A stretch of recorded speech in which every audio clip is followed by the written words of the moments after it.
When Magi was first started in 1966, we were working primarily with the government doing what's called nuclear radiation transport, worrying about if you had a nuclear reactor, how much radiation would come out, and what kind of radiation dose would people get.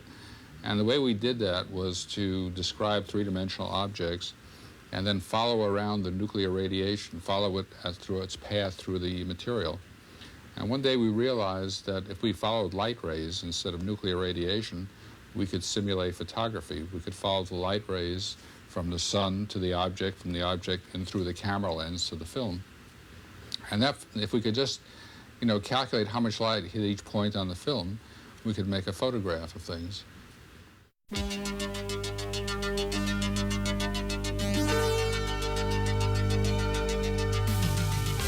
In 1967, the Mathematics Application Group Incorporated turned their efforts to developing a program to create movies in the computer. They added color and other refinements to the software, and in 1972, Magi Synthavision introduced the process to the advertising world.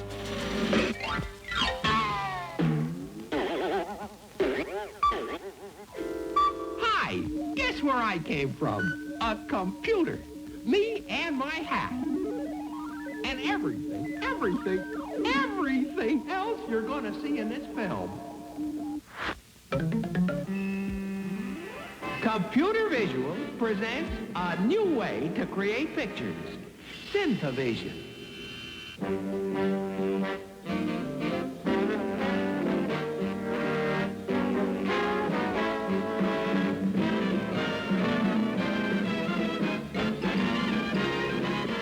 The aerosol can-can. The program has been refined over the years, but is still unique in the industry. Rather than use just polygons as the beginning point for their animation, Magi Synthavision uses combinations of other geometric shapes to describe objects and to bring texture and contours to the surface.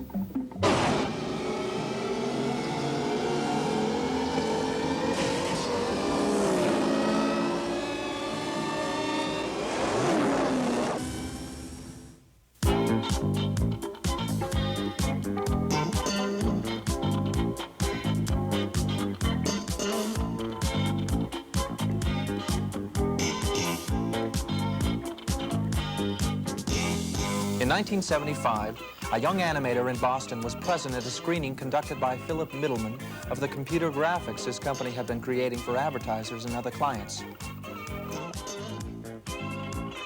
The future writer-director of Tron, Steven Lisberger, was fascinated with the computer's ability to conquer perspective and lend a 3D feeling to images. Well, I think on that original reel from Magi, the thing that stuck with me the most, that I couldn't get out of my head for years, was the image of moving through a computer-generated environment.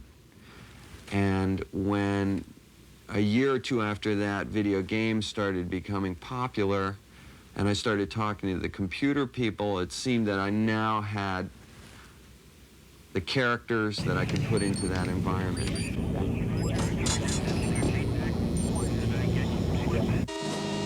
Never have written all those tank programs.